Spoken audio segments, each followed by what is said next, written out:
আসসালামু আলাইকুম। এখনকার রেস্টুরেন্টগুলোতে বেশ জনপ্রিয় হয়ে উঠেছে beef stake. But beef stake খাওয়া অনেক ব্যয়বহুল। চলে গেল কুরবানির ঈদ, যেহেতু মাংস অ্যাভেলেবেল, এ সময় খুব সহজে বানিয়ে নেওয়া যাবে ভিন্ন স্বাদের এই বিফ স্টেক। বিফ স্টেক করার জন্য আমি 1/2 ইঞ্চি পুর করে কেটে নিয়েছি 3টা পিস। তবে এটা কিন্তু আমি গরুর মাংসের যে পিঠের অংশটা আছে তার একটু নিচে যেটা আছে সেইটাই কেটে নিয়েছি। আপনারা চাইলে আস্ত মাংসও নিতে পারেন, তবে মাংসর ভিতর কিন্তু চর্বি এবং এই যে একটা র্যাক থাকে, এই র্যাকগুলো কিন্তু অবশ্যই লাগবে। তো মাংসটা ভালো করে ধুয়ে পরিষ্কার করে নিয়ে নিচ্ছি। এখন আমি টিস্যু দিয়ে চেপে চেপে ভালো করে মাংসর ভিতর যে পানি আছে সেই পানিটা মুছে নিব। এখানে কোনো ধরনের পানি থাকা যাবে না। তারপর মাংসের স্টেকের উপর দিয়ে দিচ্ছি লবণ। তবে স্টেকের সবচাইতে এসেনশিয়াল হলো গোলমরিচ। গোলমরিচ বেশি হলে মাংসটা স্পাইসি কিন্তু ভালো আসে এবং ফ্লেভারটাও ভালো আসবে। তারপর দিয়ে দিব আমি এখন 1 টেবিল চামচ ভিনেগার। ভিনেগারটা আমি ছড়িয়ে ছিটিয়ে পুরোটা পিঠে ভালো করে দিয়ে দিচ্ছি। তারপর দিয়ে দিব সয়া সস। সয়া সসটাও ঠিক একইভাবে ছড়িয়ে ছিটিয়ে ভালোভাবে দিয়ে দিচ্ছি।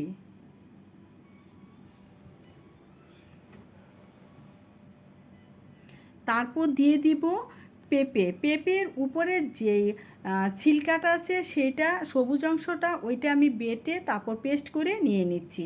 এটা দিয়ে দিচ্ছি। দেওয়ার পর তাহলে মাংসটা কিন্তু একেবারে সফট হয় এবং অতি সহজেই সিদ্ধ হয়ে যায়। তো সবগুলো পিঠ একইভাবে আমি আরেকটা পার্টও ঠিক একই প্রসেসে আমি ভালো করে মেখে নিচ্ছি। তবে সাইড ডিশ হিসাবে ব্যবহার করব কিছু ভেজিটেবলস, আলু, গাজর এবং পেঁপে। তারপর চুলায় প্যান বসিয়েছি, চুলার ফ্লেমটা মিডিয়ামে রেখে প্যানের ভিতর দিয়ে দিচ্ছি অলিভ অয়েল 1 টেবিল চামচ। তারপর স্টেকের মাংসগুলো এক এক করে 3টা টুকরায় আমি একসঙ্গে দিয়ে দিব, কারণ আমার ফ্রাই প্যানটা কিন্তু যথেষ্ট বড়, তাই 3টাই একসঙ্গে আমি দিয়ে দিচ্ছি। দিয়ে আমি ঘড়ি ধরে অপেক্ষা করব 4 মিনিট। 4 মিনিটের বেশি কিন্তু কুক করা যাবে না, তাহলে কিন্তু উপরের অংশটা মানে ভিতরের অংশটা কিন্তু মাংসটা বেশি শক্ত হয়ে যাবে, তো কেটে কিন্তু খাওয়া যাবে না। তো আমি 4 মিনিট একটা পার্ট, আবার 4 মিনিট আরেকটা পার্ট, মোট 8 মিনিট আমি কুক করব। তো মাংসের উপরে দিয়ে দিচ্ছি এখন আমি বাটার।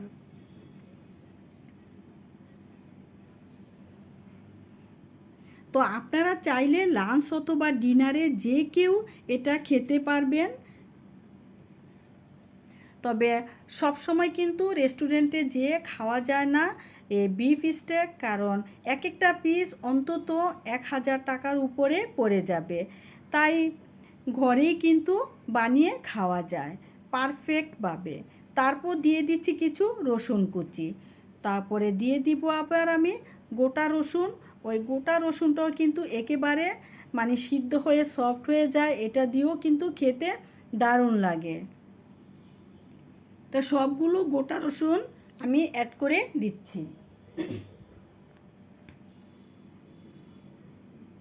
তো 4 মিনিট কিন্তু শেষ। এখন আমি উল্টিয়ে নিচ্ছি এক এক করে 3টা বিফ স্টিক আমি উল্টিয়ে নিচ্ছি।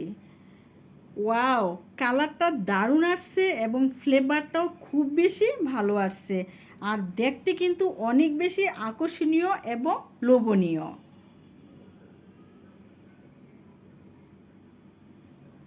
তো এক এক করে সবগুলি আমি উল্টিয়ে নিচ্ছি।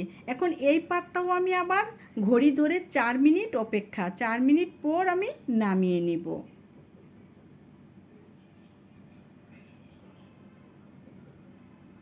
তো একেবারে সমানভাবে কিন্তু কুক হবে।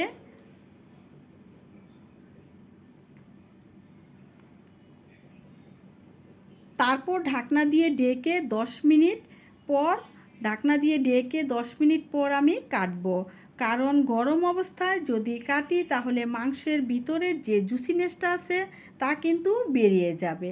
তো চুলায় অন্য একটি প্যান বসিয়েছি, ফ্লেমটা মিডিয়ামে রেখে দিয়ে দিচ্ছি 1 টেবিল চামচ আমি বাটার। তারপর সিদ্ধ করা ভেজিটেবলসগুলো আমি অ্যাড করে দিচ্ছি। দিয়ে দিব ব্ল্যাক পেপার কিছু, আর দিয়ে দিচ্ছি স্বাদ মতো লবণ। তো 2 থেকে 3 মিনিট জাস্ট উল্টে পাল্টিয়ে নামিয়ে নিব, কারণ হচ্ছে বিফ স্টিকের সাথে আমি এই সবজিগুলো খাবো। তো ফ্রেন্ডসরা, আমার ভিডিওটি যদি ভালো লাগে আজকের, তাহলে একটা লাইক দিবেন, আর সাবস্ক্রাইব করে না থাকলে সাবস্ক্রাইব করবেন।